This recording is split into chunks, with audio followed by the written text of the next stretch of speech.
నేపథ్యము మరియు చరిత్ర. అపోస్తల కార్యములు 20వ అధ్యాయము 17వ వచనం నుండి 31 వచనాలు చదవండి. ఈ కొలసీ పత్రికకు సంబంధించిన ఉపోద్ఘాతము. ఈ అధ్యయనము కొలసీలకు పత్రిక మరియు ఫిలోమోన పత్రికలు గుర్చినది. ఒక ప్రజలకు చెందియునున్న 2 పత్రికలు జతపరచబడినవి. కొలసీలోనున్న సహోదరులకు పౌలు రాయుచున్నాడు. కొలసీ 1:1. అంతేగాక కొలసీ సంఘములో ప్రముఖుడను ప్రభావితం చేయగలిగిన వాడినైన ఫిలోమోనుకు రాయుచున్నాడు. ఫిలోమోను పత్రిక చిన్నదిగా నుండి వ్యక్తిగతంగా ఫిలోమోనును ఉద్దేశించి పౌలు రాసియున్నాడు. ప్రజలందరి పట్ల మరి విశేషముగా ఏర్పాటు చేయబడిన వారి పట్ల దేవుని దయాపూర్వకమైన ప్రణాళికను కొనసాగించుటలో ప్రత్యేకమైన స్థితిని విస్తరించుటయందు చూడగలము. ఈ 2 పుస్తకములలోని తాత్పర్యమును ఏకపరచుట ద్వారా ఒక క్రైస్తవుడు ఎలాగ నీతిమంతుడిగా తీర్చబడును మరియు ప్రతి క్రైస్తవుడు ఎలా జీవించాలో అని వాటి విషయమై విద్యార్థికి ఒక ప్రత్యేకమైన దృక్పథమును కలిగించెను. దేవుడు సమస్తమును తన స్వాధీనమందించుకొని కొనసాగించుచు కొన్ని విధానములందు ఈ 2 పుస్తకములు బయలుపరచబడుచున్నవి. దేవుని ప్రేమించే వారికి అనగా ఆయన సంకల్పము చప్పున పిలువబడిన వారికి మేలు కలుగుటకై సమస్తమును సమకూడు జరుగుచున్నవని ఎరుగుదము. రోమాపత్రిక 8:28 వచనం. రచయితైన పౌలు కొలసీలు రాసిన పత్రిక కొలసీ నగరములోని నివసించిన క్రైస్తవ సంఘమునకు అపోస్తలుడైన పౌలు రాసిన పత్రిక. సన్సెట్ స్కూల్ ఆఫ్ ప్రీచింగ్లో ఉపాధ్యాయుడైన రిచర్డ్ రాజర్స్ తరచుగా చెప్పినట్లు అనేకులైన వారిలో పౌలుగారు కొలసీ సంఘ సమస్యలు పరిష్కరించుటకు ముందుగానే తగిన అనుభవంతో కూడిన అర్హత కలిగియున్నాడు.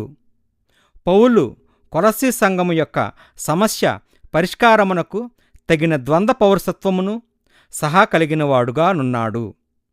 కొలసీలు రాసిన పత్రికలో యూదులకు మరియు అన్యులైన వారికి సంబంధించిన సమస్యను అన్యజనులకు రాశాడు. క్రీస్తు శకము 62-64 కాలములో రాసియున్నాడు.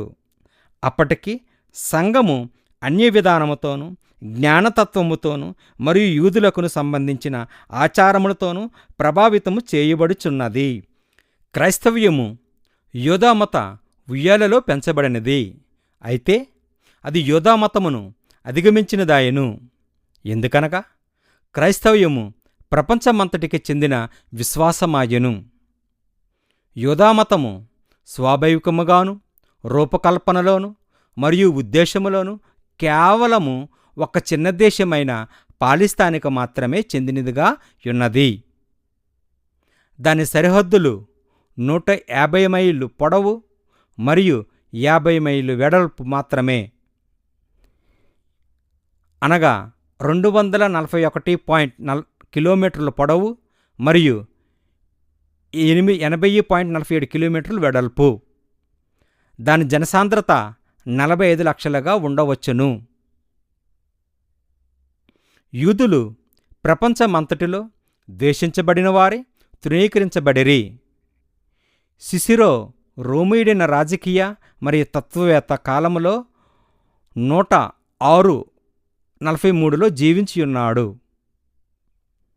ఇది యూదామతమునకు గూర్చి అనాగరికమైన భ్రమ అని తన రచనలో ఒక పుస్తకమందు రాసియున్నాడు.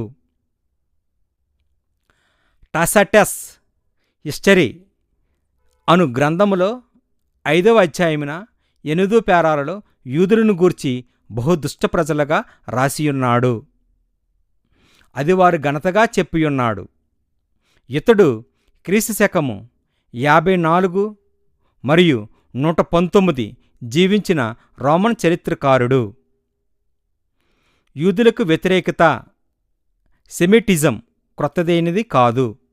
వారు అతిశయమగును, పొగరు, ఇతరులతో కలవకుండుట మరియు వారు భాగ్యవంతుల స్థితిని బట్టి యూదులు నిరంతరము ద్వేషించబడుచునేయుండిరి. అందువలన మొదటి శతాబ్ద కాలంలో బహుగా ద్వేషించబడిరి.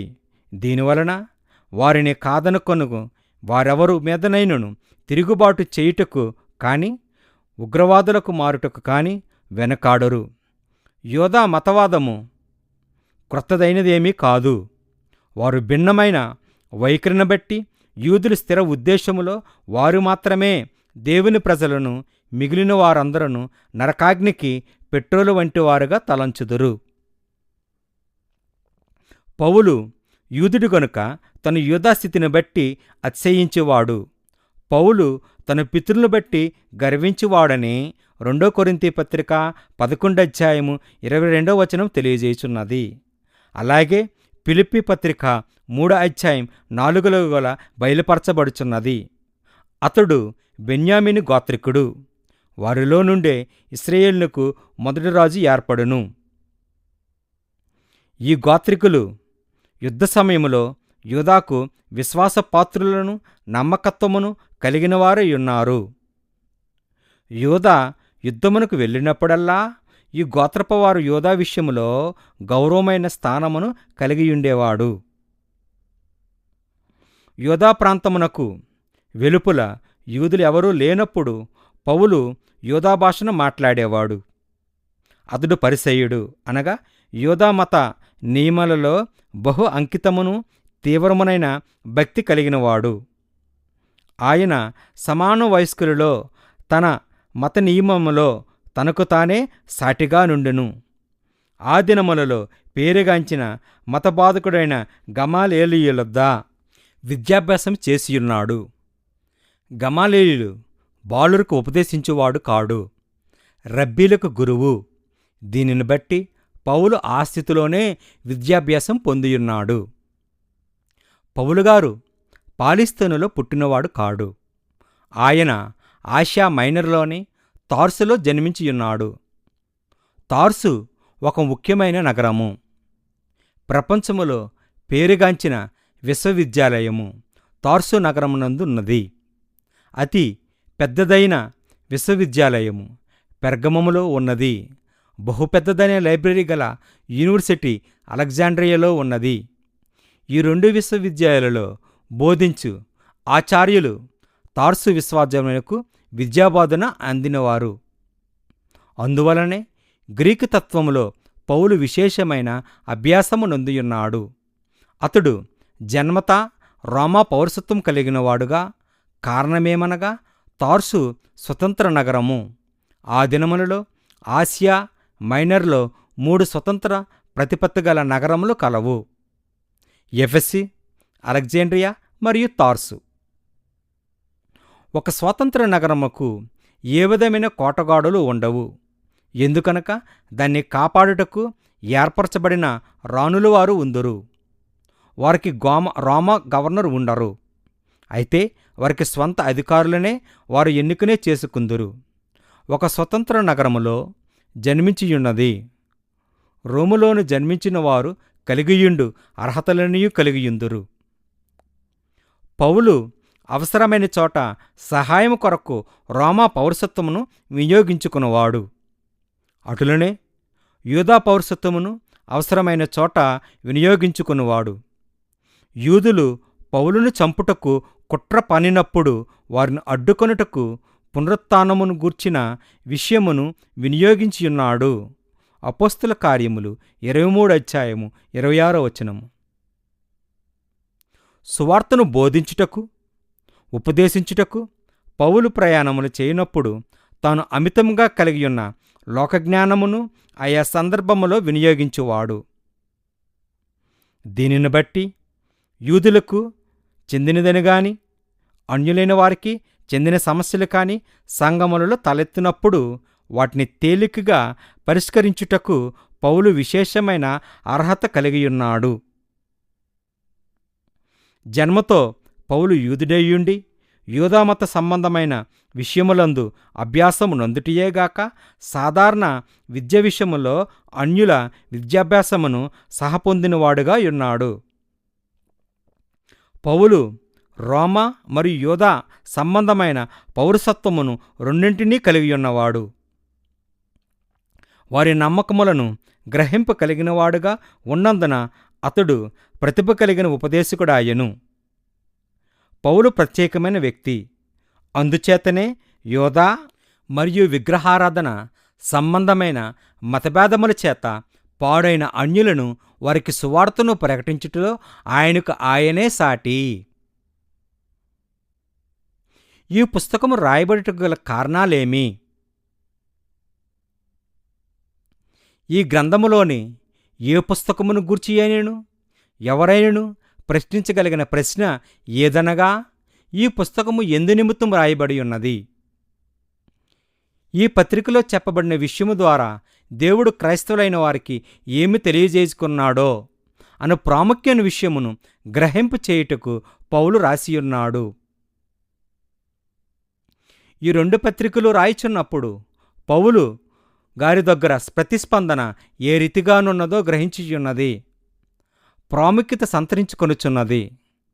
దీనివలన తన అంతరంగములో కలిగినదిగాక పరిశుద్ధాత్ముడు ఎందుకు మరియు ఎలా తన కోరికను ప్రేరేపించియున్నాడో నన్న సత్యము గ్రహించుటకు ఆస్కారమునున్నది.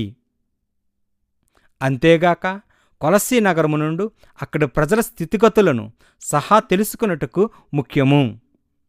ఆ ప్రజల తలంపులు ఎట్టివైనవని తెలుసుకొనుటకు వారి విశ్వాసములను మరియు వారి క్రియలను గూర్చిన వివరణ గ్రహింపగలము.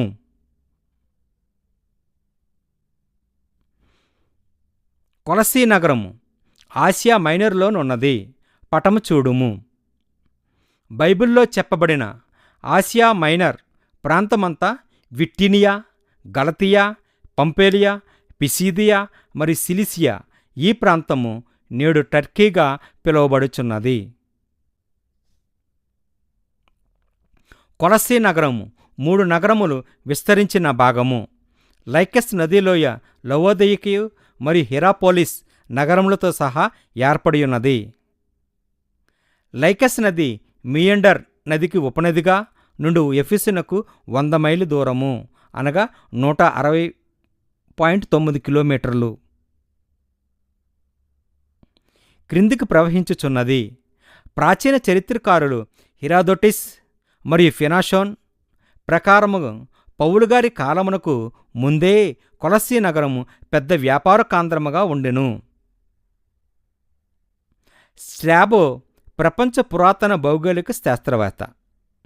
క్రీస్తుపూర్వము 64 నుండి క్రీస్తు శకము 21 వరకు జీవించిన కాలములో రోమా సామ్రాజ్యం అంతటిలో విరివిగా పయనించినవాడు.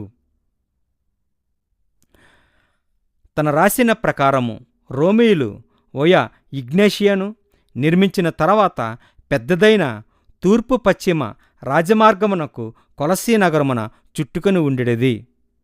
నేడు ఆ నగరమును ఇంక మాత్రమే కనిపించకుండా క్షీణించిపోయినది. లవోదికియా అనగా ప్రకటన గ్రంథము 3వ అధ్యాయము 14 నుండి 22, అలాగే కొలస్సీ 4:13 వచనాల ప్రకారంగా క్రీస్తు పూర్వము 190 నాటికి ఈ నగరము ప్రఖ్యాతిగాంచిన చేనేత పరిశ్రమనకు కేంద్రమయ్యున్నది. వ్యాపార మార్గములు ఉత్తము నుండి దక్షిణమునకు, తూర్పు నుండి పడమటకు లవోదయిక మీదుగా సాగుచున్నందున అది వ్యాపారమునకు, వైద్యమునకు, బ్యాంకులకు, పరిశ్రమలకు కేంద్రమయ్యున్నది. ఆ ప్రదేశములోని ప్రజలు విషయ పరిజ్ఞానములో అధికులుగా చెప్పబడుదురు. నేను ధనవంతుడను, ధనవృద్ధి చేసుకొనియున్నాను, నాకేమీ కొదువలేదు. ప్రకటన 3:17. రోమా ప్రభుత్వము ఈ స్థలముపై దృష్టి కలిగియున్నందున అనేకలైన రాజకీయ నాయకులు ఇక్కడ నివసించిరి. హిరాపోలిస్ కూడా ధనికమైన నగరమే. అయితే అక్కడ వ్యాపార లావాదేవీలను బట్టి అక్కడ ప్రఖ్యాతిగాంచిన స్వస్థతకైన ఖనిజ జలముల స్నాన సంద్రములను కలవు. వేడి ఖనిజ జలములు మరియు వాటి ఆవిరితో స్నానం చేయుట ఆ ప్రాంతములో అగ్నిపర్వతములు వీటికి కారణమాయెను. అందువలన హాయిగా సమయం గడుపుటకు ధనవంతులు మరియు పేరుగాంచిన వారికి విలాసవంతమైన కేంద్రమాయెను.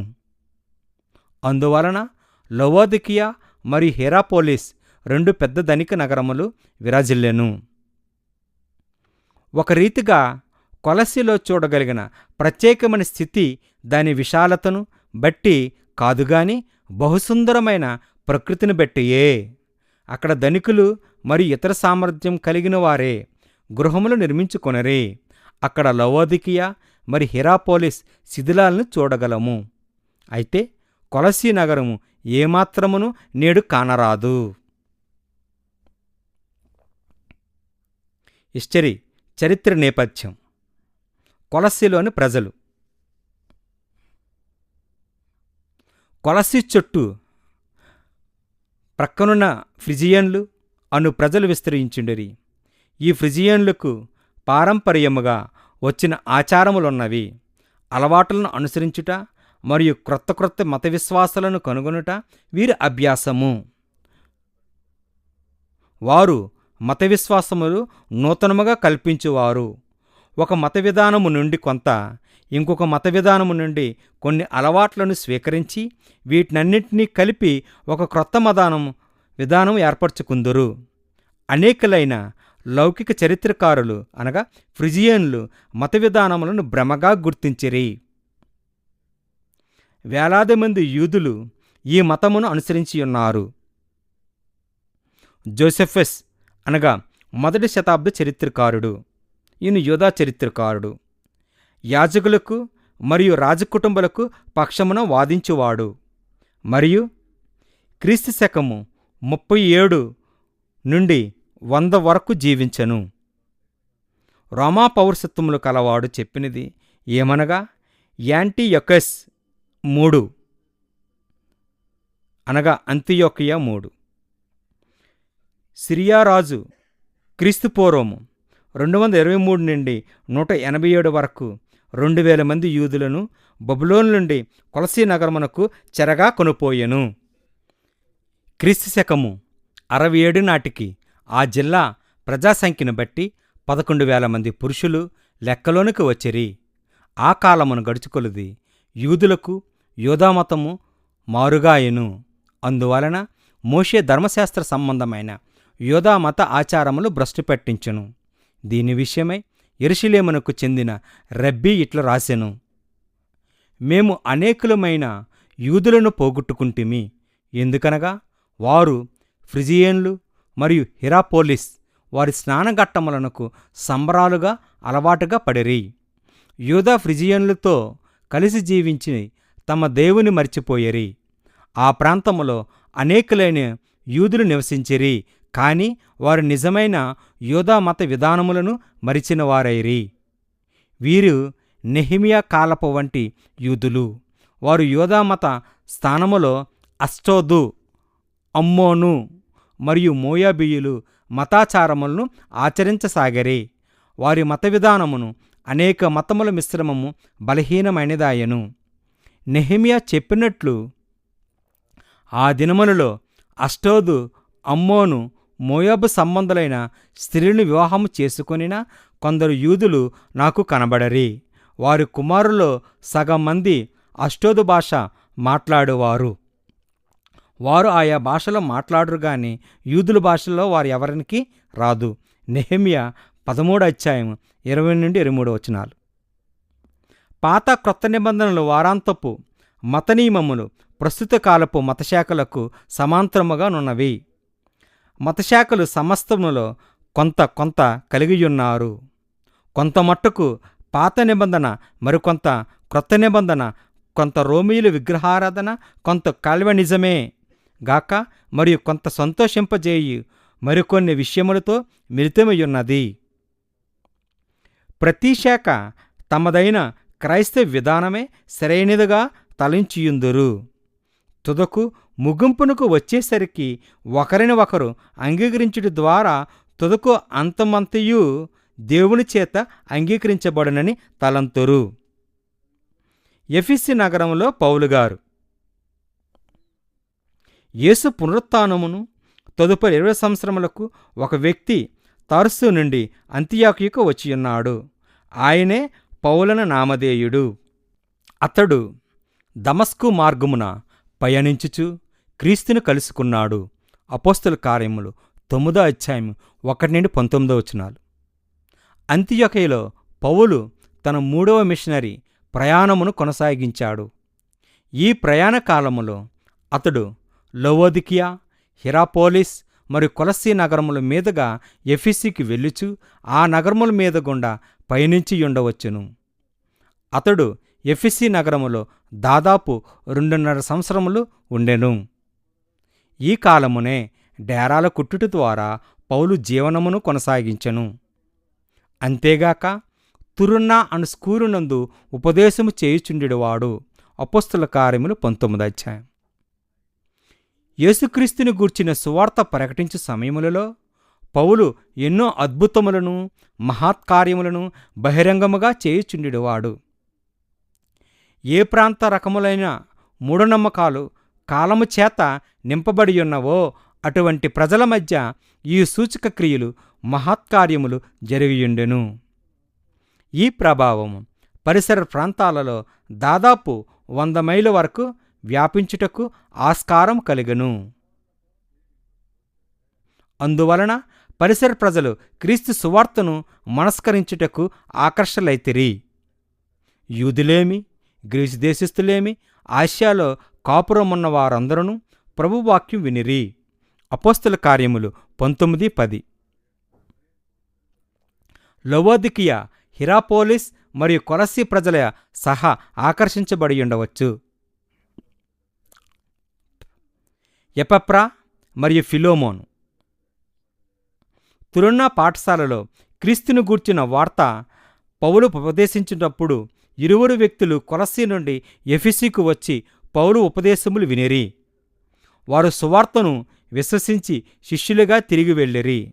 వారి పేర్లే ఎపఫ్రా మరియు ఫిలోమోను. ఫిలోమోను బహుగా ధనవంతుడయ్యుండి విశాలమైన గృహమును కలిగియున్నాడు. ఫిలోమోను ధనవంతుడు మాత్రమే కాదు, కాని దయాహృదయము కలవాడు. తన యందు నివసించు పరిశుద్ధాత్ముడు తన హృదయమును దేవుని ప్రేమ చేత నింపియున్నాడు. అందును బట్టి ఫిలోమోను లోబు కాలేదు సరికదా, తనకు కలిగినది ఇతరులకు సహకరించుటలో నిర్భయముగా చేయగలిగియున్నాడు. తను సంకోచితమైన మనసు కలిగినవాడు కాడు. ఇచ్చుటలో తను సేవించి దేవుని మనసు కలిగియున్నవాడాయను. ఫిలోమోను భార్య ఎఫియా, వారి కుమారుడు అర్కిపస్ తమ ఇల్లు కొలస్సీలో దేవుని సంఘము ఆరాధనకు కూడి స్థలముగా ఇవ్వగలిగిరి. ఎపఫ్రా సువార్తకుడై కొలస్సీ ప్రజలను క్రీస్తుని గూర్చి సువార్త ప్రకటించెను. ఈ రీతిగా కొలస్సీ నగరము సంఘము ప్రారంభమాయెను. అక్షయ బీజమైన వాక్యము కొలస్సీ నగరములో విత్తబడినదై దేవుని వాగ్దాన ప్రకారముగా వృద్ధి చెందును. కొలస్సీ సంఘము విశ్వాసములో బహుబలముగలవారై విస్తరింపసాగెను. అట్టి విశ్వాసమును వారిని ప్రేమలో ఒకరితోనొకరు బంధించియున్నను. వారి నిరీక్షణ చేత నింపబడరి. వారే ఒక ప్రభువునకు, ఒక విశ్వాసములో, ఒకే బాప్తిసము ద్వారా సువార్త ప్రకటనచే సమకూర్చబడరి. యేసుక్రీస్తును గూర్చిన మర్మము ఎరిగినవారై అదే వారికి రక్షణ తెచ్చినని గుర్తెరిగిరి. ఈ విధమైన శుభప్రదమైన విశ్వాసము ఆ ప్రదేశములకు వింతైనది. యేసుక్రీస్తు పునరుత్థానమునందు నమ్ముదురు. అందుకే ఈ లోకమునకు ప్రభువే ఉన్నాడని ఒప్పుకుందరు. ఆయన పరిస్థితులను తన స్వధీనములకు తెచ్చుకొని చరిత్ర గమ్యమును మార్చినవాడుగా నమ్ముదురు. ఆ సత్యమునే విశ్వసించిన వారే జీవితములు గడిపిరి. ఆ రీతిగా వారి నిరీక్షణ విషయమై నిర్ధారించబడిన వారై పొందబోవు జీవితము ప్రకాశవంతమును సురక్షితమునై ఉన్నది అని నమ్మిరి. క్రీస్తుగాక మరెవ్వరనూ అట్టి నిరీక్షణ కలిగించిన వారు లేరు. ఆ కాలపు తత్వవేత్తలు సహా భవిష్యత్తును గూర్చిన నిరీక్షణను ఎరిగిన వారై ఉన్నారు. వారికి గాని మరి ఇతరులకు గాని భవిష్యత్తు అంధకారమాయెను. దాని విషయమైన గ్రహింపు లేనివారు గనుక ఏమి జరుగునయ్యున్న భయముతో జీవించిరి. మరణము తదుపరి జీవితమును గూర్చిన అవగాహనను గూర్చి తత్వములో గాని మరియు మత సంబంధమైన ఉపదేశముల్లో కానీ కానరాదు. ఈ విధమైన అంధకార సంబంధమైన వాతావరణమును క్రైస్తవ్యము ఎదుర్కొని క్రీస్తే వెలుగును జీవమునై ఉన్నాడని సువార్త ప్రకటించవలసి ఉన్నది. విశ్వాస భ్రష్టత్వను గూర్చిన హెచ్చరిక.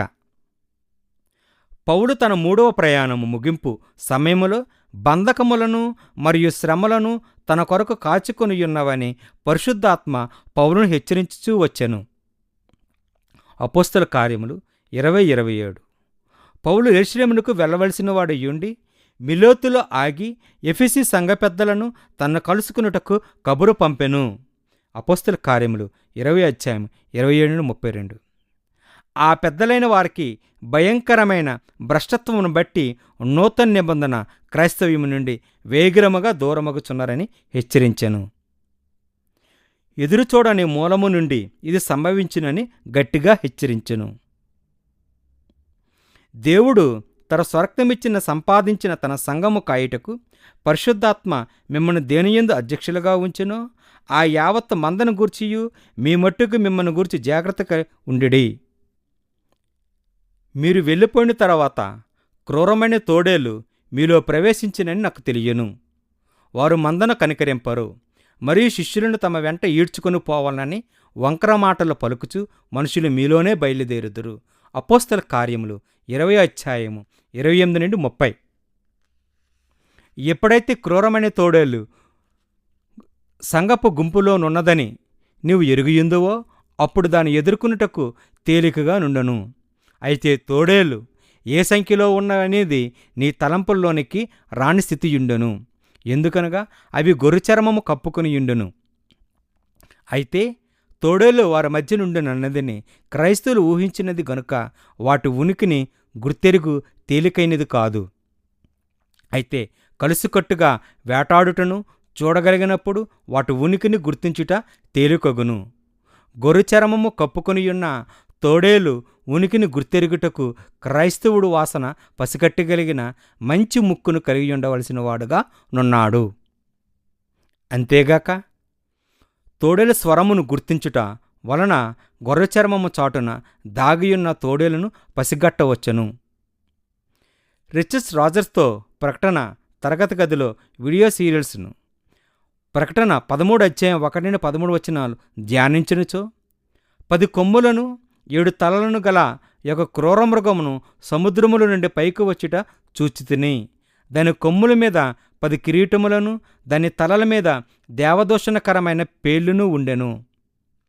క్రూరమృగము వింతైన ఆకారము కలదిగా నుండుటకును బట్టి సాతాను అధికారమును తేలికగా గుర్తించక వీలగును.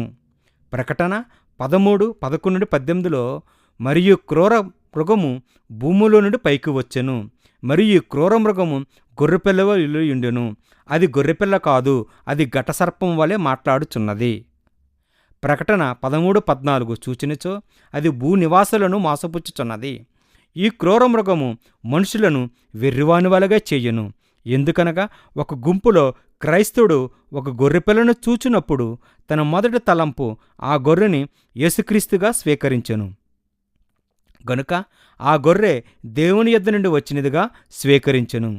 ఈ క్రూరమృగము గొర్రెపిల్ల వలె కనిపించుచున్నది గాని అది దాని నోరు తెరిచినప్పుడు అది వధించబడిన గొర్రె కాదని రుజువగను. ఎందుకనగా అతడు సంహరించిన వానిగాను నలగగొట్టిన వానుగాను మందగాను చెదరగొట్టిగాను వాడును ఉండను.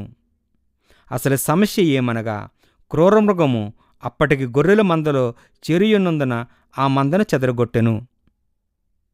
కళ్ళు పడుచుట మరియు విభాగించుట తెలియగును.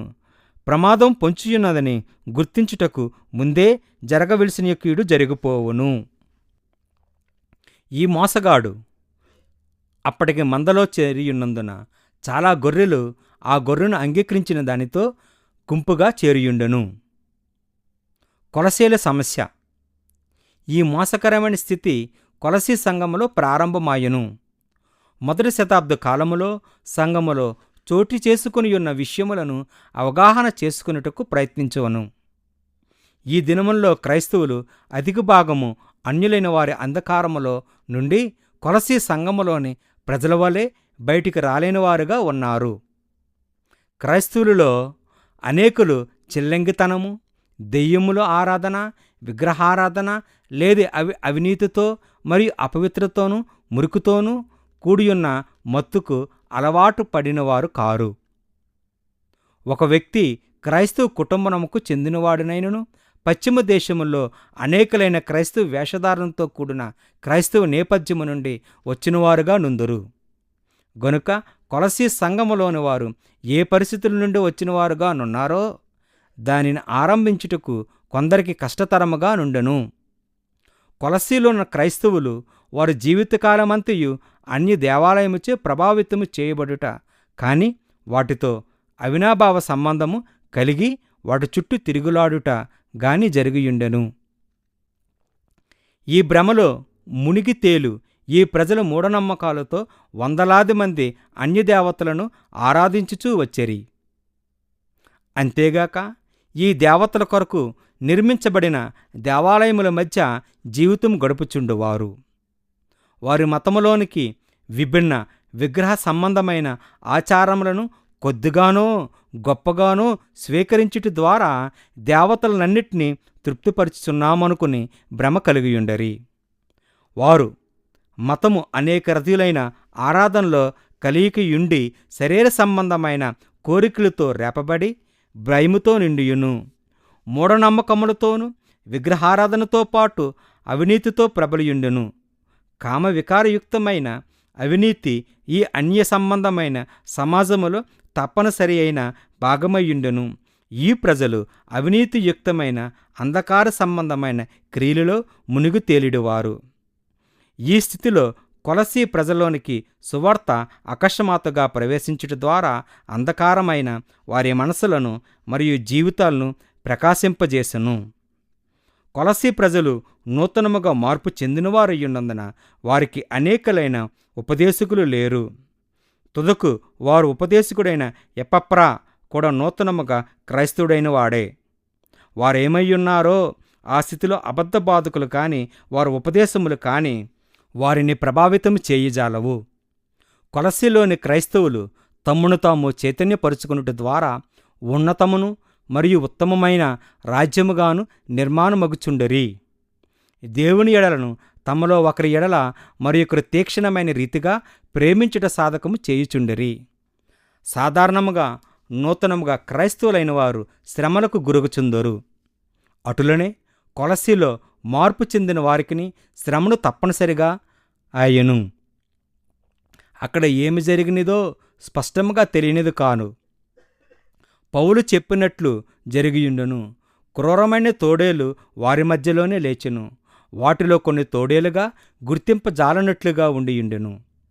నూతనముగా మార్పు చెందిన వ్యక్తి తాను నమ్మిన వారి ద్వారా ఈ విధమైన విషయాలను వినుట వలన ఏ రీతి స్పందించినో గమనించగోరుదునని పౌలు చెప్పుచున్నాడు. శోధన వలన ఏ విధమైన సమస్యలు తలెత్తినో నేనెరుగుదును.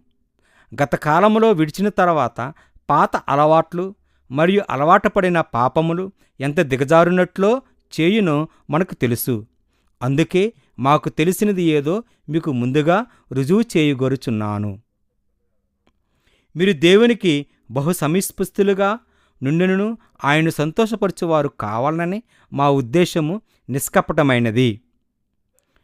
మీరు అదే రీతిగా చేయుటకు మీ కొరకు మేమొక విధానము కలిగి ఉన్నాము. అందుకే మీరు మా ఉపదేశములను అనుసరించవలనని కోరుచున్నాము. మీరు క్రీస్తుని విశ్వసించి ఉన్నది గొప్ప విషయము. అయితే విశ్వసించినంత మాత్రాన సరిపోదని మీరు గ్రహించవలను. గత కాలంలో మీరు చేసిన కొన్ని పాత అనుభవంలోనికి తిరిగి దిగజారిపోరాదు. మేము మీకు ప్రకటించిన మంచి మార్గమును చూపగలము.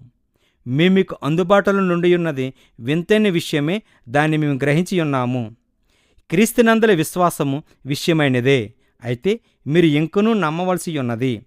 సాధకము చేయవలసినట్లు దాన్ని మీకు తెలియపరచుదును. మేము చెప్పినట్లు మీరు చేయగలిగినచో ఇంకా అవసరమైన జ్ఞానమును మరియు తెలివిని గూర్చియు మీకు వివరించదము. మీరు అనుసరించవలసిన పండగలను గూర్చియు మరియు చేయవలసిన మిగిలిన సంగతులను గూర్చియు మీకు బయలుపరచుదము. మీరు చేయకూడిన గతకాలపు అలవాట్లను అధిగమించుట వలన పరలోక సంబంధులు కాగలుటకు ఆస్కారం కలుగును. మేము చెప్పు సంగతులను మనస్కరించినచో దేవుని గూర్చిన సంపూర్ణతను మీరు స్వతంత్రించుకుందరు. క్రూరమైన తోడేళ్ళు వాటి స్వాభావికమైన క్రూరత్వమును బట్టి క్రైస్తవములోనికి చోటు చేసుకున్న కొన్ని విశ్వాస సంబంధమైన మిశ్రమలు గమనించము. విగ్రహ సంబంధమైన ఆరాధనలో కొంత భాగము యూదామత సంబంధమైనవి. అవి పరిసయ్యుల వలె మాట్లాడుట ద్వారా కొన్ని ఆజ్ఞలను మరియు ఆచారములను పాటింపజేయుట వలన మందను బలహీనపరచుటకు ప్రయత్నించవలసి వచ్చెను. కొన్ని దినములు ఉపవాసము, వారు అపవిత్రత స్వభావమును బట్టి కొన్ని రకములైన వస్త్రములను ధరించరాదనియు, ఇది చేయరాదు అది చేయరాదను ఆంక్షలతో పాటు ఓ ప్రత్యేక పద్ధతిలో ఇవి చేయవలెను, లేదా ఇదెంత మాత్రమును విశేషముగా ఎంచనక్కర్లేదనియు చెప్పుదురు. అంతేగాక కొన్ని ఆచారములను, సాంప్రదాయములను మరియు ఉపదేశములను చేయి నిర్దేశించెదరు. కొన్ని ఆజ్ఞలను, పద్ధతులను చేయు బోధింతురు. అయితే దేవుడు నూతనముగా మార్పు చెందిన వారి విషయమై ఎన్నడూనూ ఇట్టి వాటిని ఉపదేశించలేడు. వారు ప్రత్యేకమైన వర్తములను దేవదూతల ప్రత్యక్షతను బట్టి ప్రవేశపెట్టెదరు. ఎన్నడూ ప్రభువు గాని అపోస్తులు గాని బోధించిన సిద్ధాంతములను సహా ప్రవేశపెట్టెదరు మరియు వైరాగ్యము సాధకము చేయుటకు ప్రోత్సహించుదురు. ఉపవసించుట మరియు తన వ్యక్తిత్వమును తానే తృణీకరించుట వలన పరిశుద్ధతను పొందగలమని చెప్పెదరు. రక్షణ సంపాదించుకొనుటకు ప్రకృతి సంబంధమైన విషయములను గూర్చి ప్రత్యేక జ్ఞానమును సంపాదించుకొనుట వెదకవలసి ఒత్తిడి చేయుదురు. గొర్రె చర్మము కప్పుకున్న తోడేళ్ళు కొలసీ సంఘమును కలవరపరచుట ప్రారంభించెను. ఏ తరమువారైనను సాతాను చేత ప్రభావితము చేయబడిన వారు కానరారు. ప్రతి యుగములో ఫ్రిజియనులు ఆలోచనల సరళి ఎవరిలో ఒకరు ప్రత్యక్షమగుచుండెను. దీనివలన క్రీస్తు సంపూర్ణముగా సిద్ధపరిచిన రక్షణ కార్యమును నిత్తేజపరచుటకైన ప్రయత్నములు కొనసాగెను. ప్రతి తరములో అనగా క్రీస్తు శకము 662లో, 1650లో, 1950లో, 1990లో లేక ఈరోజైనా ఏదో ఒక రీతిగా గొర్రెచర్మమును కప్పుకున్న తోడేళ్ళు ఏదో ఒక పద్ధతిలో మందను బలహీనపరచుట జరుగుచున్నది. కొలసీలున్న క్రైస్తవులు ఏ రీతిగా అబద్ధ సంబంధమైన తిరుగుబాటును ప్రోత్సహించుచు ఉపదేశములను అంగీకరించియున్నది. ఆశ్చర్యపడుటకు ఆస్కారమునున్నది.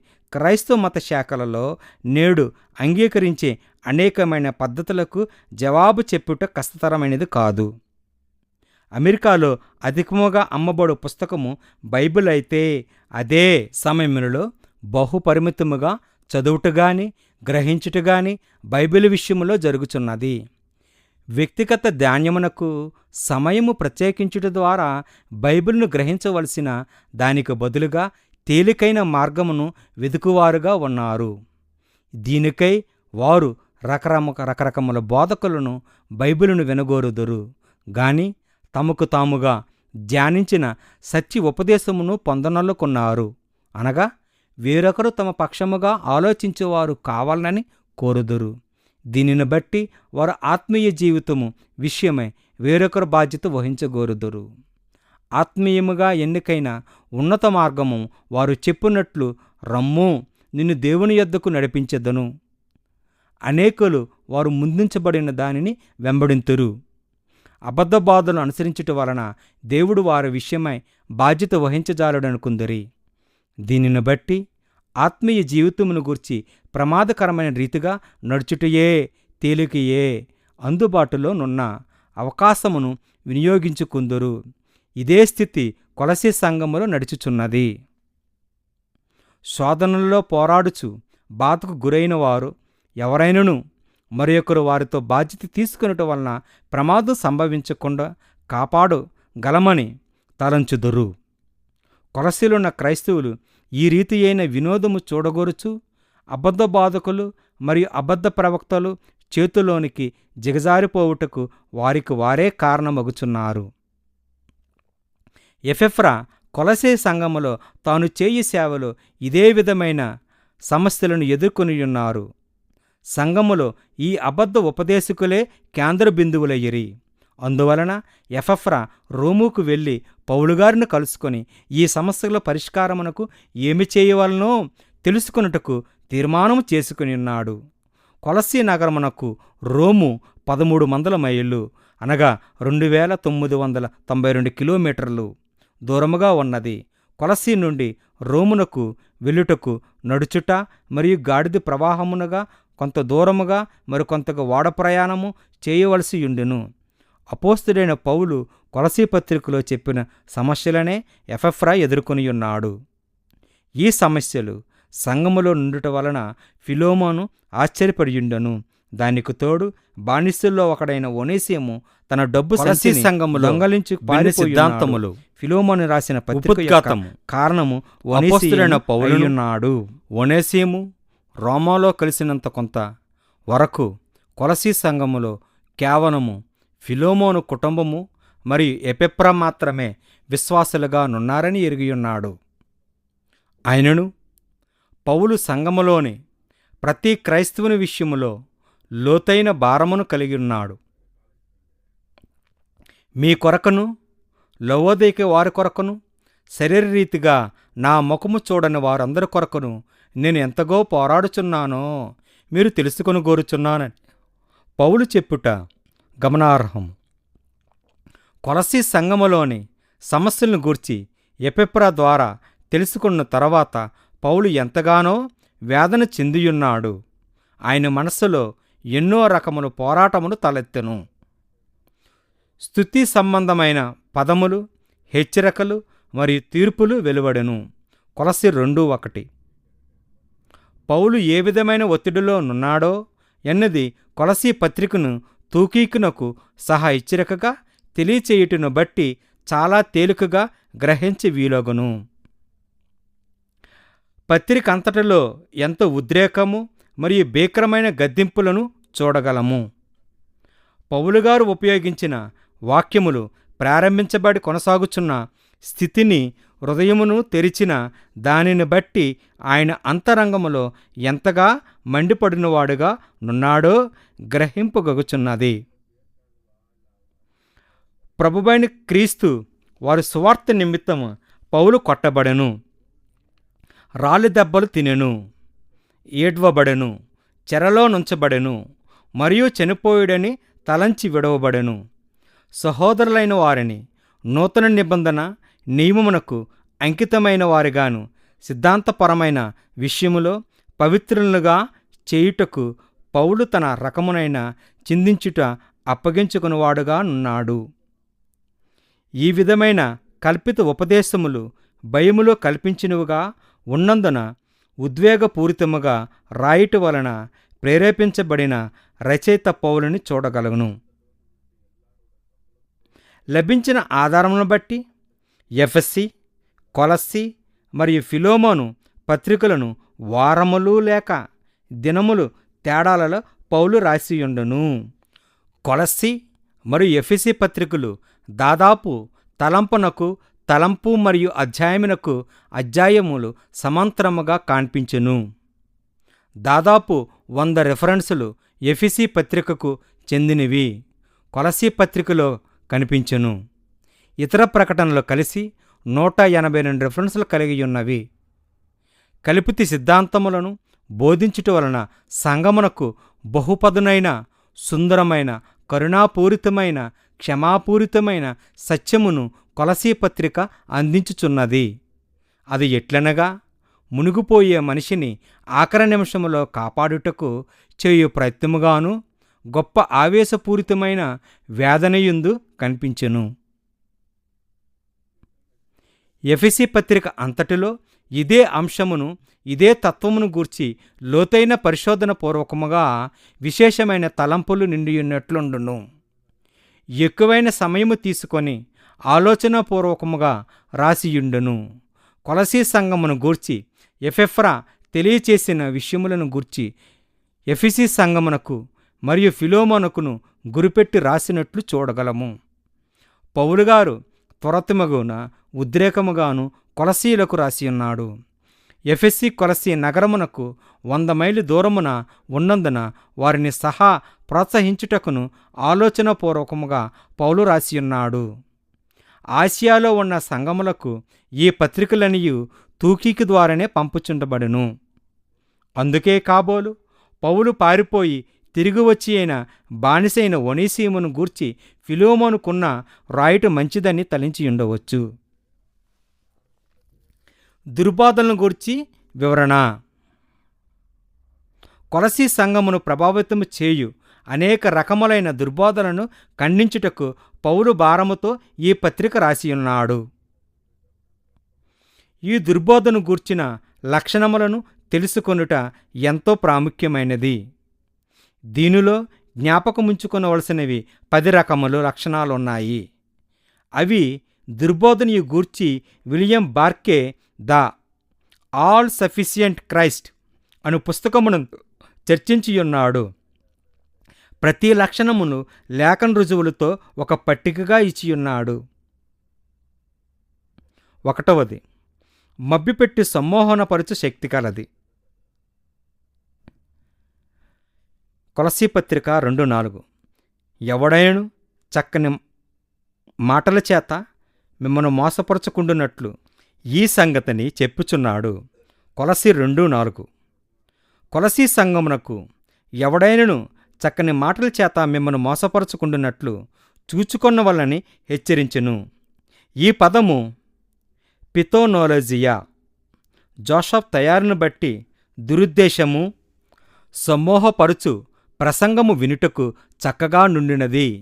తప్పుడు విషయమును గూర్చి వాదించుటకైన ప్రయత్నము, ఇతరులను తప్పు మార్గమునకు లాగుటకైన ముచ్చట. కోర్టు గదిలో న్యాయవాది తన కేసును నెగ్గుటకు కాని విషయములను వక్రీచించుకున్న తెలివిగాను మరియు వ్యూహముతో అసత్యములైన తన వాదనలను వినిపించును. ఇదే సత్యమైనట్లు వాదించును. దీనినే పౌలు చక్కటి మాటల చేత మోసపరచుటను చెప్పుచున్నాడు. 2వ పాయింట్, మతము కంటే అది తత్వజ్ఞానము.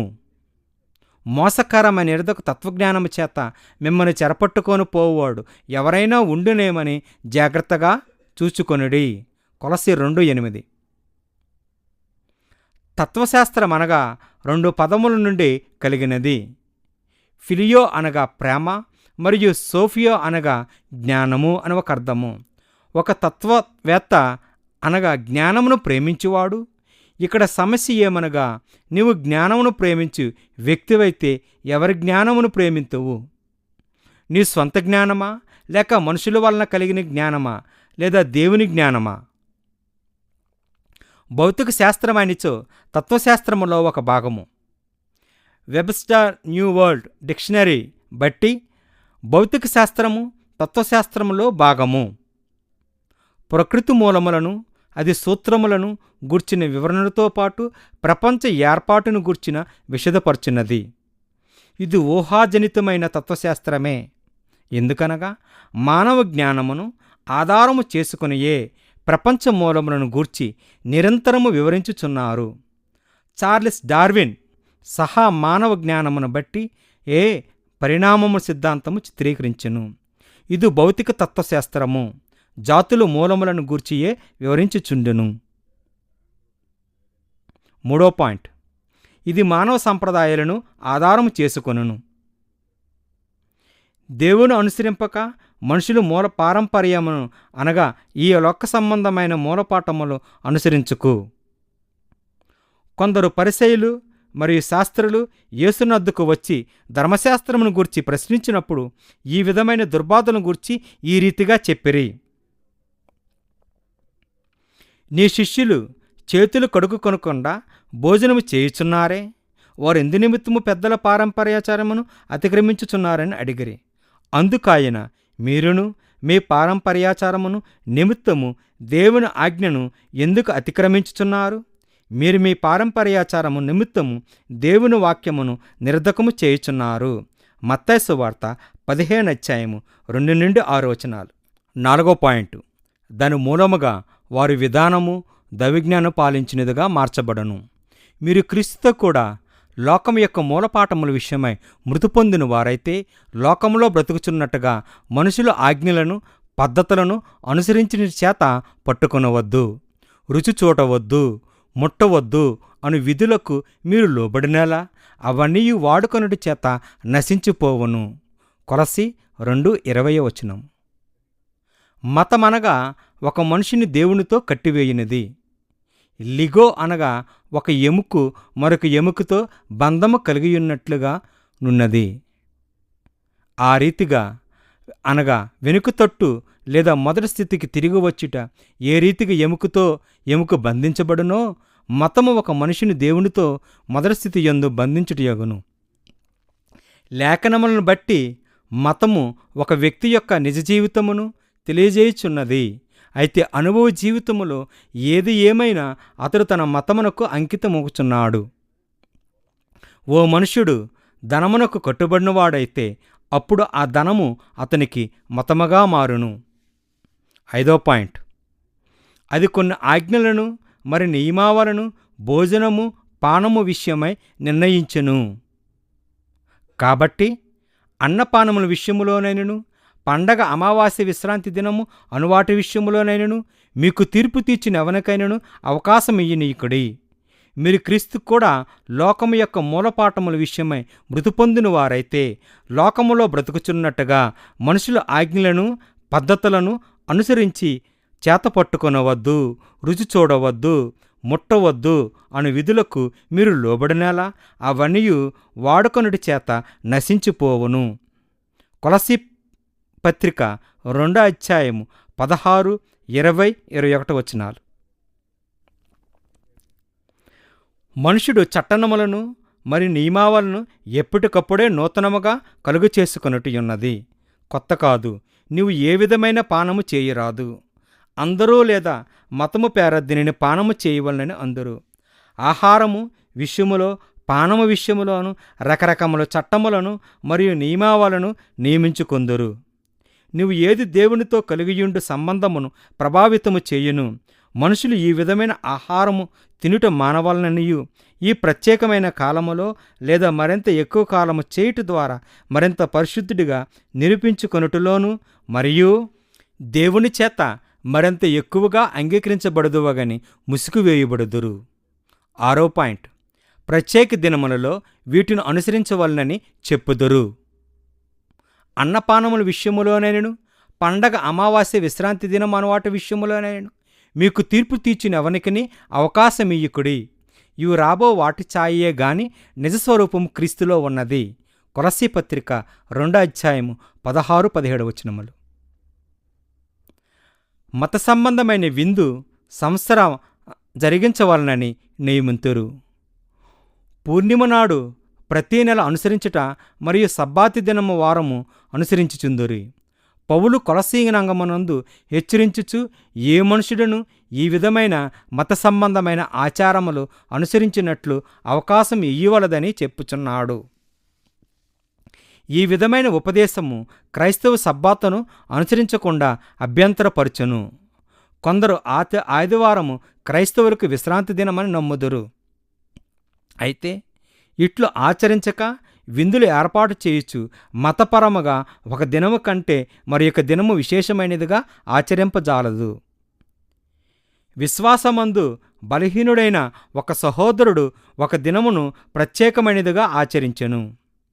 అయితే విశ్వాసమందు బలవంతుడైన క్రైస్తవ సోదరుడు అట్టి బలహీనుని భరించుటి చేత తో పాటు ఆత్మీయస్థితిని గూర్చి గ్రహింపులోనికి వచ్చువారుకు అతను సహాయము చేయబద్దుడై ఉన్నాడు. రోమా 14:1-10. 7. దాని మూలముగా ఖండితమైన వైరాగ్యమైన అనుసరింప చేయను. అట్టివి స్వేచ్ఛారాధన విషయములోనైనను వినయ విషయములోనైనను దేహశిక్ష విషయములను జ్ఞానరూపకమైనవి ఎంచబడుచున్నవే గాని శరీరేచ్ఛ విగ్రహ విషయములను యామాత్రమును ఎన్నిక చేయతగినవి కావు. కొలస్సీ 2:23. వైరాగ్యం అనగా మతపరమైన కారణములు స్థాపించుటలో శరీరమును నలగగొట్టుటకై కష్టతరమైన కార్య విధానము దీనికి సరైన ఉదాహరణ. ఏమనగా ఇండియా దేశములో గురువులుగాను సన్యాసులుగాను చెప్పబడిన వారుగాను మేకులపై పరుండుట వలనను కలుగు బాధ దేవునికి సమీపిస్తులుగా కాగలమను భ్రమలో నుందురు. అంతేగాక పశ్చాత్తాపమునకు గుర్తుగా కొండపైకి ఎక్కుచు గాజు చేత చేయబడిన కొరడాతో తమను తాము కొట్టుకునుచు తదుపరి సిలువ వేసుకుందురు. దీనివలన దేవునికి సమీపిస్తుడు కాగలనని తన ఆలోచన కలిగియుందును. అమెరికాలోని మనుషులు తమ వీపుపై చర్మం కుక్కుములను తగిలించుకొనిన బాధ వలన దేవుని బాధ చేత మరింత అంగీకరించబడదుమని ఆశింతురు. ఈ దుర్బాధను గూర్చి పౌలు కొలసీ సంఘమును హెచ్చరించుచు వైరాగ్యమునకు దూరముగా ఉండవలని కోరుచున్నాడు. శరీరరీతిగా బాధాకరమైన కార్యము చేపట్టుట ద్వారా తమ శరీర ఆశలను నలగగొట్టుకొనుచు మత సంబంధమైన ఉద్దేశములను కొనసాగించువారుగా నుందురు. క్రైస్తవులు ఉపవాసమును గూర్చియు జాగ్రత్త పడవలను. ఉపవాసమును ద్వారా శరీర కోరికలను చంపగలమనుటకు వైరాగ్యము. బైబిలు చెప్పిన ఉపవాసము వైరాగ్యమును గూర్చి చెప్పియుండలేదు. బైబిల్లో ఉపవాసమును గూర్చి చెప్పబడిన ప్రతిసారి వేదనలు నుండి గాని అంకితభావం కలిగి ఉండుట గాని దాని ఉద్దేశమై ఉన్నది. 8వ పాయింట్, సున్నతి ఆచారమునకు తుదకు నడిపించుటకు మీరును క్రీస్తు సున్నతి యందు శరీరాచలను తో కూడిన స్వభావమును విసర్జించి ఆయన యందు చేతుల చేత చేయబడిన సున్నతి పొందుతరి. కొలసీ పత్రిక 2:11. ఆహార పానీయముల విషయములోనైను మరియు ప్రత్యేక దినములు అనుసరించుటలోను యోధా మతము యందు గాని అన్య ఆచారముల యందు గాని చూడగలము. ఇవి మత సంబంధమైన ఆజ్ఞలు మరియు కట్టుబాట్ల యొక్క లక్షణములు. అయితే సున్నతి ఆచారమునున్నది కేవలం యూదులకు చెందినది. నిబంధనకు గుర్తుగా అబ్రహామునకు ఈ ఆజ్ఞ ఇవ్వబడెను. మత నియమములో క్రైస్తవుల శరీర సంబంధమైన సున్నతిని ఆచరించరు. ఈ సున్నతి నిబంధనకు గుర్తుగా బాప్తిసమందు ప్రాచీన పురుషుడు మృతుడగుట వలన పాపము నుండి విడుదల పొందును. 9వ పాయింట్, అది దేవతారాధనలోనికి నడిపించును. అతి వినయాసక్తుడై దేవతారాధన యందు ఇచ్చ కలిగి తాను చూచిన వాటిని గూర్చి గొప్పగా చెప్పుకొనుచు తన శరీర సంబంధమైన మనసు వలన ఊరక ఉప్పొంగుచు శిరస్సును హత్తుకొని వాడెవడను మీ బహుమానమును ఉపహంపరించనీయుకుడి. ఆ శిరస్సు మూలముగా సర్వశరీరము కీలి చేతను నరముల చేతను పోషింపబడి అతుకుబడినదై దేవుని వలన కలుగు వృద్ధితో అభివృద్ధి పొందుచున్నది. కొలసీ 2:18-19. పౌలు ఇక్కడ 2 విషయములను తెలియజేయుచున్నాడు. మొదటిగా దేవదూతలను ఆరాధించేవారు ఆత్మానుసారులు కారు. రెండవదిగా దూతల వర్తమానమును అనగా పూనకము ద్వారా చెప్పు సోదే మున్నగనవి పరిశీలించవలసి ఉండని. ఎవరైనా ఏదో ఒక కథను సృష్టించి దేవుడు తన దూత ద్వారా వర్తమానం పంపినని చెప్పవచ్చును. బలహీనులైన వారిని మరియు అవివేకులైన వారిని ఆత్మ సంబంధమైన తప్పులోనికి నడిపించుటకు ఇంతకంటే తేలికమైన మార్గమేదీ లేదు. ఈ విషయములు 2 ప్రధానమైన సంగతులను తెలుసుకొనుటకు సహకరించెను. అవి దుర్బాధను గూర్చినవి. 1 వైరాగ్యము, 2 దెయ్యముల చేత ప్రభావితము చేయబడుటకు ఆస్కారము కలిగియుండుట. పౌలుగారి తన రచన బట్టి కొలసీ సంఘములో నున్న సమస్య యోధామత సంబంధమైన మిశ్రమ విధానము ప్రారంభమైనదని అర్థమగుచున్నది. అది జ్ఞాన సంబంధమైన తత్వశాస్త్రము మరియు హిబ్రూ ఆచారముల మిశ్రమము. వాలెంటినియన్ మరియు సెరింతియన్ సిద్ధాంతములు వైరాగ్యముకు చెందినవి. దీనిని బట్టి శరీరము ఆత్మీయ కలిసి శాశ్వతముగొండును. శరీరము చెడ్డదియు మరి ఆత్మ మంచిది. దేవుడు ఆత్మ గనుక చెడు పదార్థములు ముట్టజాలడు. దేవునికి మరియు పదార్థమునకు వెలుగులో భిన్న స్థాయి ఉన్నదని దేవదూతల స్థాయిలో ఉన్నట్లు బోధించుదురు.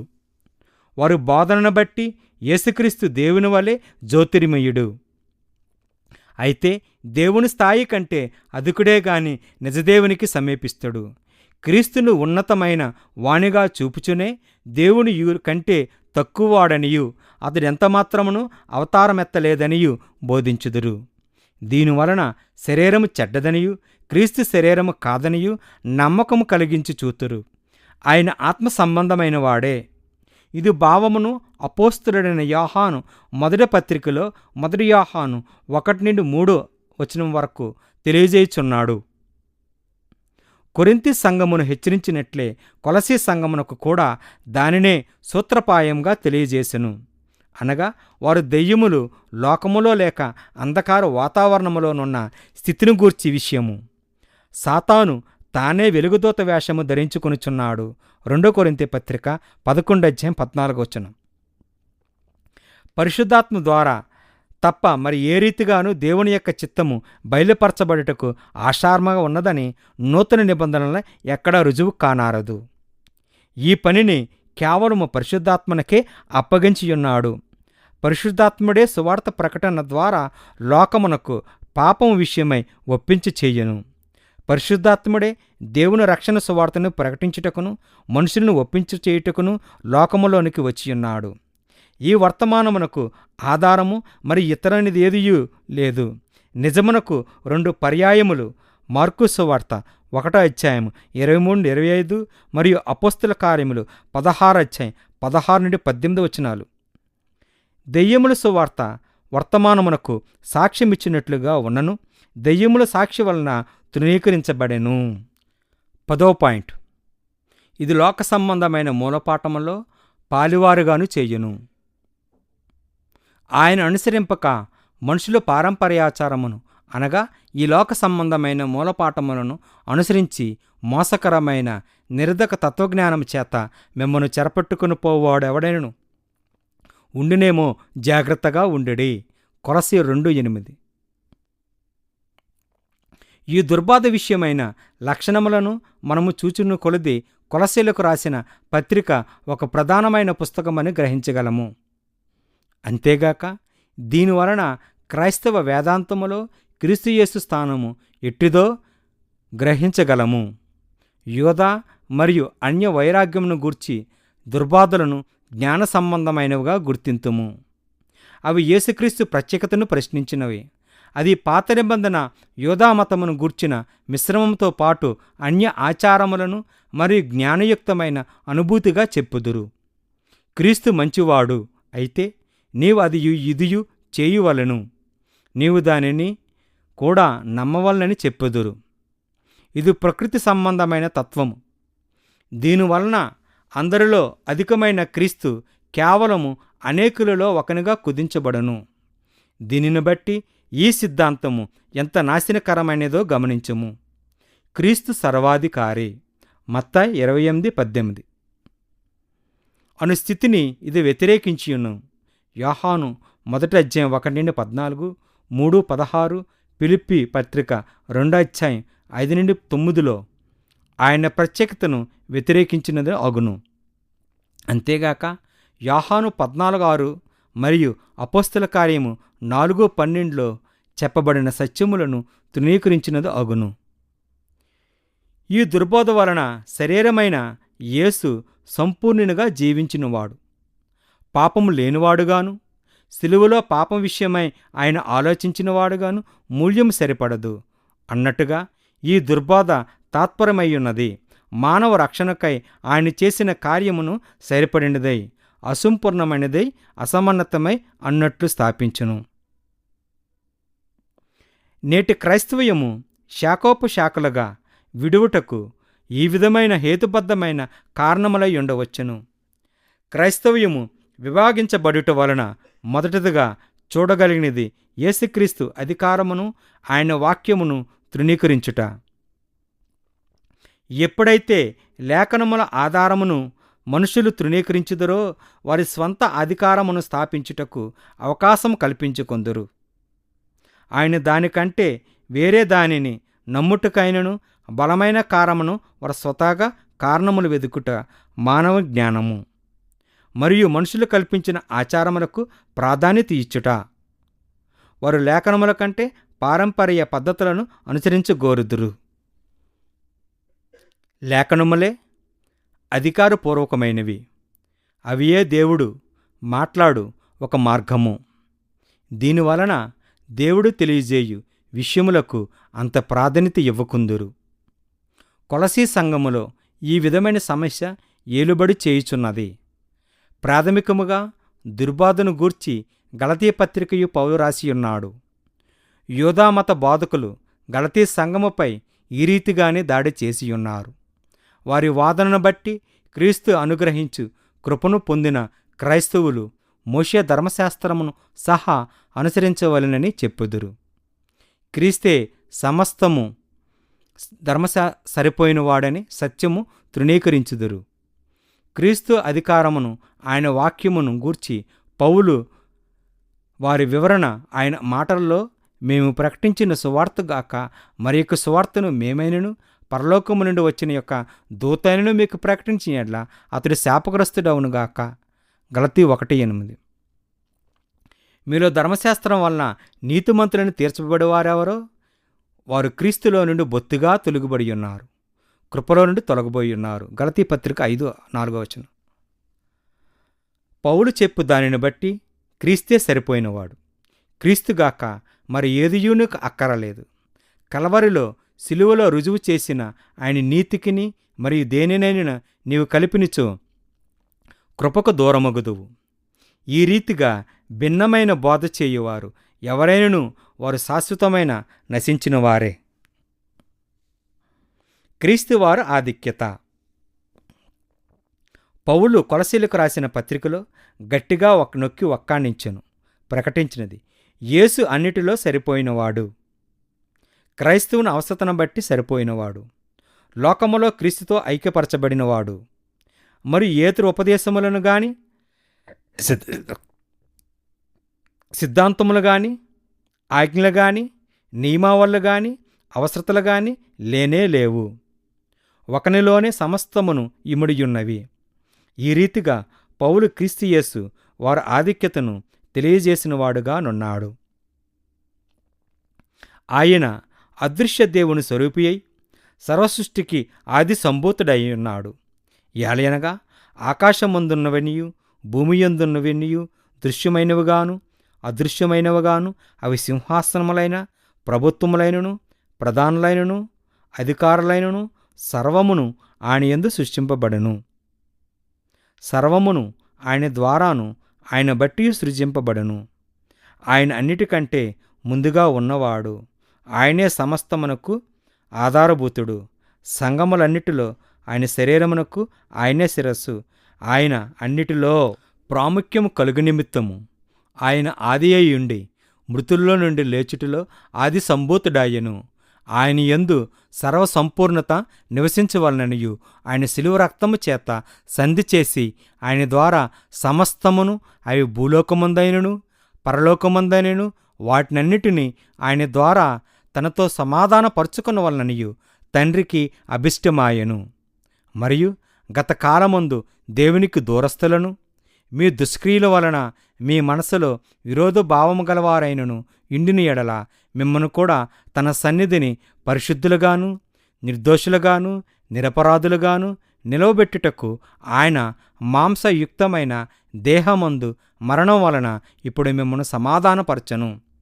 కొలసీ 1:15-22. ఈ సత్యము తెలుసుకొనుటకే ఎపఫ్రా రోమునకు వెళ్ళియున్నాడు. క్రీస్తే అందరికీ సరిపోయినవాడు. పౌలు ఇంకనూ చెప్పుచు అన్ని జనుల్లో ఈ క్రీస్తు మర్మం యొక్క మహిమైశ్వర్యము ఎట్టిదో అనగా మీ యందునున్న క్రీస్తు మహిమ నిరీక్షణయ్యున్నదని సంగతిని దేవుడు తన పరిశుద్ధులకు తెలియపరచుగోరి ఇప్పుడు ఆ మర్మమును గూర్చి బయలుపరచెను. కొలసీ 1:27. ఇదే సమస్తమయ్యున్నది. దేవుని ప్రణాళిక యొక్క ముగింపును ఆది నుండి అది దేవుని చిత్తమయ్యున్నది. అనగా క్రీస్తు ప్రతి క్రైస్తవునిలో నివసించుటయేగాక ఆయన మహిమ యొక్క నిరీక్షణై ఉన్నాడు. పౌలు ఈ సత్యమునకు కొలసీ 2:2-3 మరింతగా చెప్పియున్నాడు.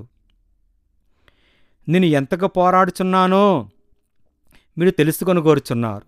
వారు ప్రేమయందు అతుకుబడి సంపూర్ణ గ్రహింపు యొక్క సకలైశ్వర్యము కలిగిన వారై దేవుని మర్మమయున్న క్రీస్తును స్పష్టముగా తెలుసుకున్నవారై తమ హృదయములలో ఆదరణ పొందవలనని వారందరి కొరకు పోరాడుచున్నను.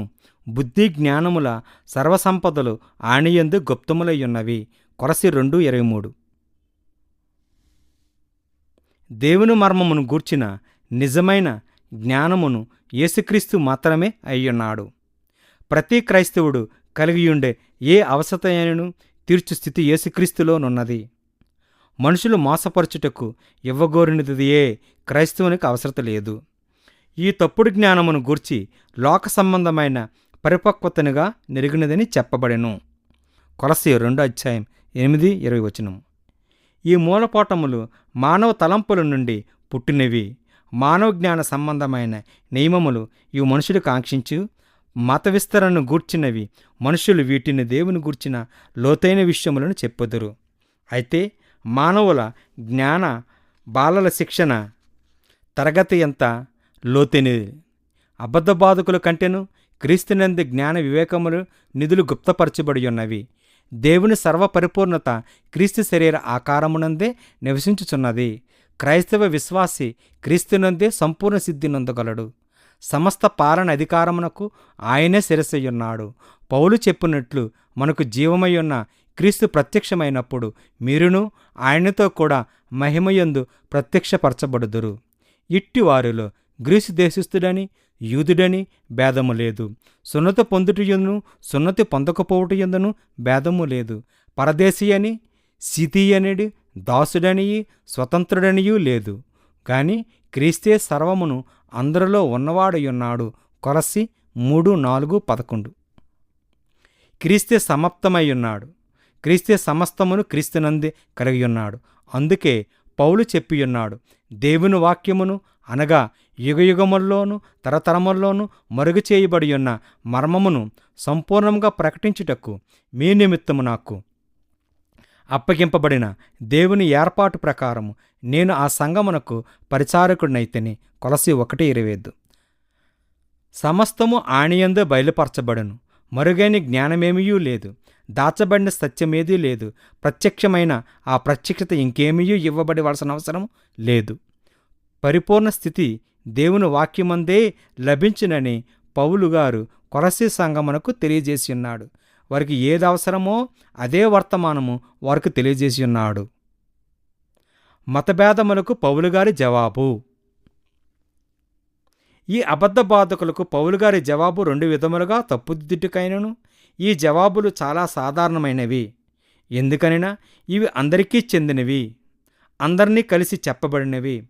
పౌలు మాటల్లో ప్రతి మనుషుని క్రీస్తునందు సంపూర్ణంగా చేసి ఆయన ఎదుట నిలవబెట్టవలనని సమస్త విధమైన జ్ఞానముతో మేము ప్రతి మనుషునికి బుద్ధి చెప్పుచు ప్రతి మనిషినికి బోధించుచు ఆయన యందు ప్రకటించుచున్నాము.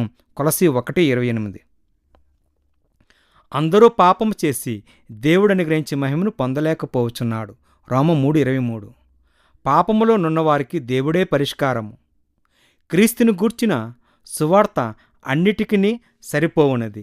క్రీస్తు చేసే ముగించిన దానిని మరింత వృద్ధి చేయు మార్గము మరేదియూ లేదు.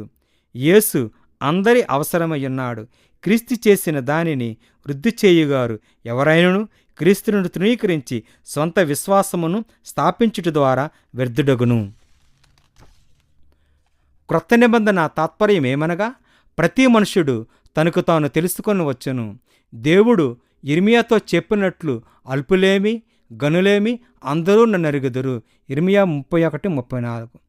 ఒక క్రైస్తవుడు 50 సంవత్సరములు అనుభవం గలవాడు యుండినను అప్పుడే నూతనముగా క్రైస్తవుడైన వాడును వానితో కూడా ఒక విషయములో సమానత్వముగానున్నది. అదేమనగా వారిద్దరూ రక్షించబడుట ద్వారా ప్రభువును ఎరిగి ఉన్నారు. క్రీస్తు వారిలోనున్నాడు. ఆయనే వారి నిరీక్షణయు మహిమనయున్నాడు.